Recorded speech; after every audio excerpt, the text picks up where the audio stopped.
Hi, hello. Are we live? I think we're live. How are we doing? Oh, there's a motorcycle going past. Can you hear that? How is everyone today? Happy Tuesday? Is it Tuesday? Happy could be any day. Hi, Richard. What does black? Do you have a black dog? I'm referring to Richard's screen name is Richard Black Dog. I know somebody with a pub called the Black Dog. Hello, Kevin. Hi, everyone. Welcome. Sorry, it was at 5 past. I was playing Werewolf over on Twitch, and thought I should give us a 5-minute buffer, which actually worked out well because I really needed a wee. I hope you're all very well. Now, listen, I can only do one chapter tonight because my lovely brother has organised a quiz for my family. So I'm going to do a chapter, but it's quite a good chapter to be a standalone chapter, I think, because it ends on a nice note. Oh, God, look how fluffy that's getting. I'm getting quite worried that I'm going to have to let my husband shave my head at some point, and that's going to be scary. I hope everyone's well. Has everyone had a nice day? So fancy Wednesdays tomorrow. I've got a very nice purple ball gown picked out to wear tomorrow, which I'm quite looking forward to. Good morning, New Zealand. Good morning, New Zealand. I'm so sad that I'm not coming to visit next month. That was genuinely something I was like looking forward to ticking off my bucket list, was going to New Zealand for the festival, but fingers crossed they'll still want me in 2021 and I'll be there. Claire's just dishing up dinner, so we'll wait for Claire to have some dinner, shall we? I've already had my dinner.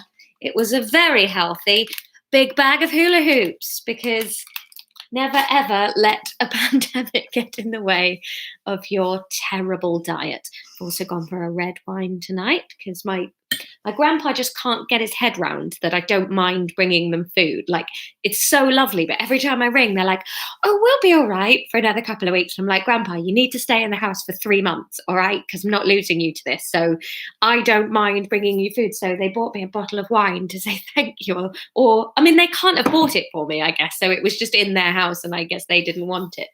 But either way, I'm drinking it.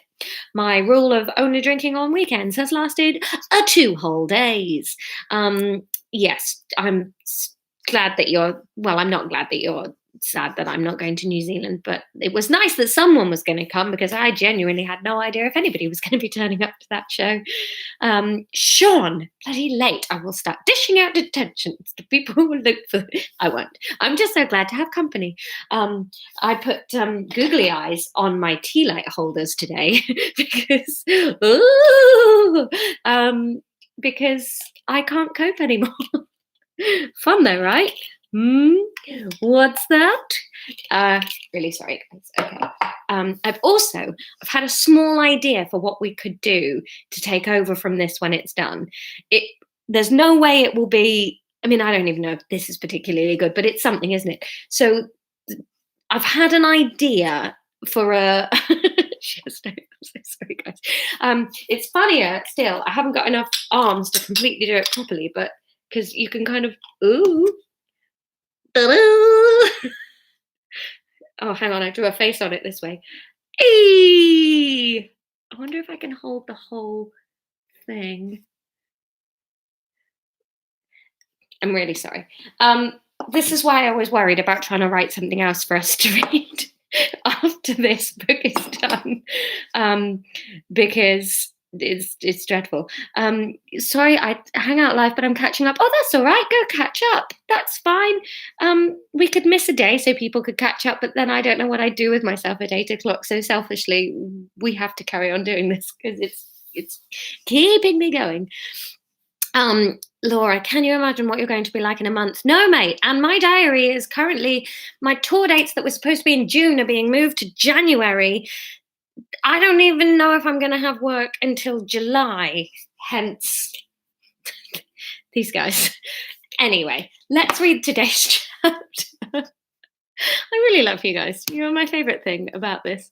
But I've had an idea. That's what I was saying. Anyway, concentrate, Laura. I've had an idea for what we might be able to pull off. I've got this script that I've been working on for a long time that we're trying to get made. But I was thinking, as I already know the characters from that and I know the story quite well, I might try and write that as prose. And then we could maybe do that. And obviously it'll be really rushed, it'll be quite dashed. But I think if I start writing it now, then by the time we finish this one, I should have a few chapters and we can work on that. So that might be an idea that we can do. Right, let's read chapter 33 before I spend the whole time we've allotted talking nonsense. Okay, chapter 33. God and the devil would have been lounging about and eating grapes with huge beards had this been a 1950s epic film version of these events. Masculine and shouty, strong and booming, oiled and charismatic, they would have lolled about the clouds, enjoying the mountain view and teasing each other about the potential outcomes. The 80s would have pitched them walking through New York, Billy Crystal's God capitulating to Meg Ryan's unassuming devil.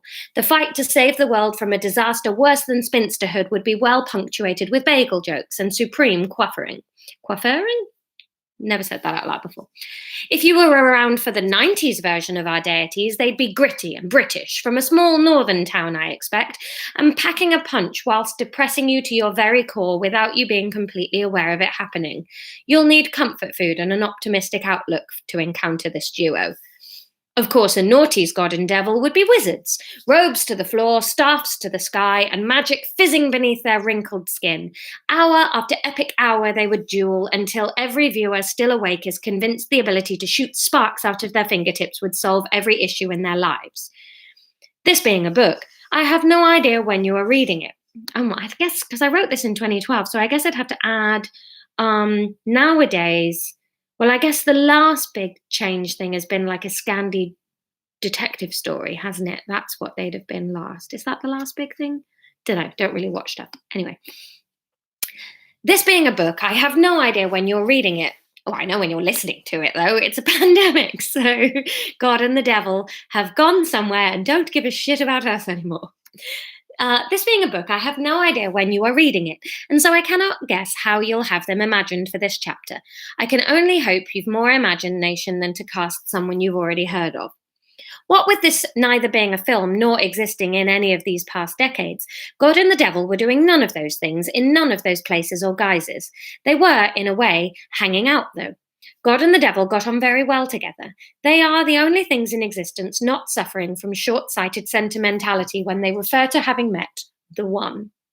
There was brittle tension in the atmosphere as the shards of repercussion from Frank's admission reached their zenith and began to settle into a deflated constellation resembling an outcome. Reacting is interesting for the devil because it can never fully know which way it is going to feel for sure until it knows what God's response is. Of course, the devil can be fairly sure, and as time has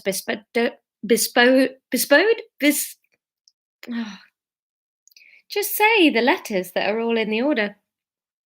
As time has bestowed upon it a greater sense of consciousness, it can slightly prepare for the new influx of opinions and feelings towards an event.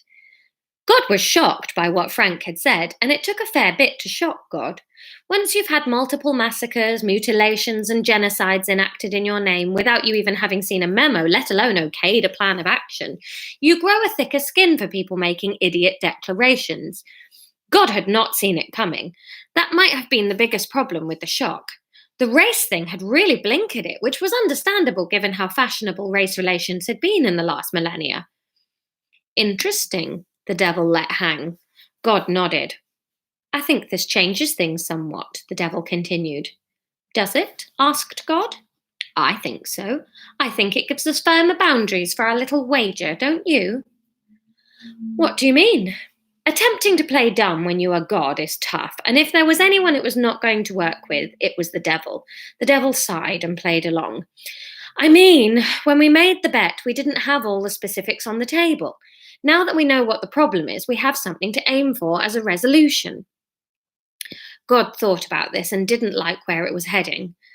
I don't see why it has to change things. Jesus will reconcile Sarah and Hamish and the bet will be over. Yes, I agree. Those are the existing terms. What is perplexing me is this term, reconcile. I think it's a little blurry. I'd like it to be more defined. Well, they will be back together, said God. What more definition do you need than that? They will be a couple once more, the wedding will go ahead, and everyone will give their blessing. The devil chewed this over for a few seconds. Will it be a church wedding? it asked. The devil had a specific voice that it used for questions like this, a childlike one with a menacing edge. It was a tone that told the listener it knew the question it posed was nowhere near as simple as the tone may have suggested. As God had said nothing, the devil decided to continue. It seems as though that might be quite a contentious question, that one. Now that we know Hamish's lack of faith is the problem here. Personally, I like Frank. He seems to have his head screwed on right. How is a marriage ever going to work if they can't even decide whether or not it will be a church wedding? Of course it will be a church wedding. It would mean too much to Sarah not to, God snapped. So Hamish will spend his first moments entering into married life lying through his teeth? No. Oh, so he won't take the vows. You know, you're a pretty integral part of most aspects of a church wedding. I don't see how he could skirt around it to have a you-free wedding in your own house.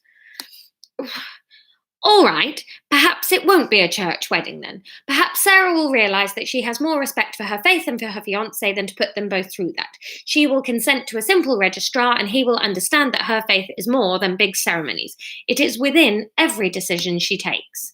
Hang on, I think I've misread that, haven't I? And she will understand that her faith is more than the big ceremonies. It is within every decision she takes. God was pleased with that argument. It sounded good. Yes, good thinking, said the devil. And then, should they have children, they'll agree to not have them baptized either, in case it means Hamish having to say something he doesn't mean.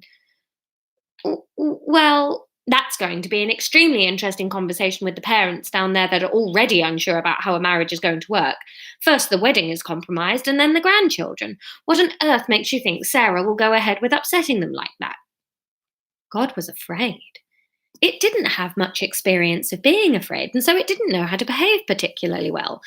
If you don't have a body to experience emotions, then they tend to emerge in some other guise. Had God had a stomach, it would have churned. God did not, and so somewhere down on earth the concept of teen vampire fiction was created. It didn't know why, but God knew it had faith in Sarah and Hamish. Something about them made it sure. And God felt that after years of asking people to trust this transaction the other way round, it ought to follow suit and trust back. What are you saying then? Just that you think it is less likely now that Sarah and Hamish will stay together? Well, surely that's playing in your favour, isn't it? You should be pleased. I'm delighted. I just want to clarify the terms of the bet so we're sure on when exactly I have one. 40 days was our bet. Yes, but what has to have happened in the 40 days? They must be reconciled. But what is reconciled? I mean, they're living together now, working on their relationship now. Who is to say that's not recognized? Reconciled? Well, we can say that that's it if you want. I have no problem winning early. God poked the devil. No, snapped the devil. What then? Said a god who was losing its patience. Miraculous when you think about all it has put up with from humankind over the years. Never mind the perpetual wars about nothing. Consider the number of times it has really had to listen to Morning Has Broken. You would like them to marry within the 40 days? Would that satisfy you? It's a good proposal, the devil couldn't resist. But it won't satisfy me. I want them to agree on religion. No, said God. Why? Said the devil. Because, said God. Oh, great argument, said the devil. Care to elaborate? Because it undermines the concept of a collaborative earth. It would teach come on, we were doing so well. It would teach megalomania on my part, make me look like a tyrant, believe in me or die. Acceptance of myriad beliefs is very much part of our long-term strategy moving forward. It would be folly to mess with it now. The devil paused. Interesting. But it seems pointless to me to be master of a universe that has gradually ceased to believe in you. What a colossal waste of energy. God gave a wry smile. Well, that is what makes us different. Yes, we're different. This is hardly groundbreaking stuff, grumbled the devil. But the matter still exists of our bet. The facts are that you sent Jesus down to reconcile Sarah and Hamish's differences.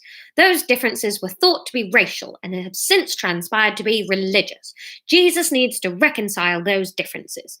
Can you honestly tell me that a true reconciliation is going to involve them agreeing on a religious path to follow together? Oh, read properly. Can you honestly tell me that a true reconciliation is not going to involve them agreeing on a religious path to follow together? God opened its mouth to respond and then hastily closed it upon remembering the last time it had tried to pass off an unstable truth. The devil sensed weakness and wriggled in closer to wait for God's reply. God took its time, considering the options, desperately searching for an escape from the devil's grasp. Each avenue God explored left it horribly close to agreement with the devil. I suppose I have to agree, God said finally. The bet must hinge on religious agreement. God's heart sank as it watched the odds of its winning side. Oh, God, I can't read today. God's heart sank as it watched the odds of its side winning shoot away into the distance, lengthening beyond imagination. The devil looked like the cat who has evolved opposable thumbs in order to begin manufacturing its own cream. So it is, the devil confirmed in a manner incredibly helpful to a narrative, that our bet now rests upon Sarah and Hamish being in agreement upon the matter of religion before the end of 40 days. How exciting! There we go. So I'm sorry it's only one chapter tonight, but well, we've got so much time to kill. There's no point racing through it. So the bet was changed. They now have to agree in religion within 40 days. Can they do it? Don't know. Right, I'm going to go and do a quiz with my beloved brothers and sisters now. Have a lovely day in New Zealand. Have a lovely night in the UK. If people are elsewhere, let me know. I'll find out what time it is and wish you the time of day. Anyway, see you all tomorrow. Bye.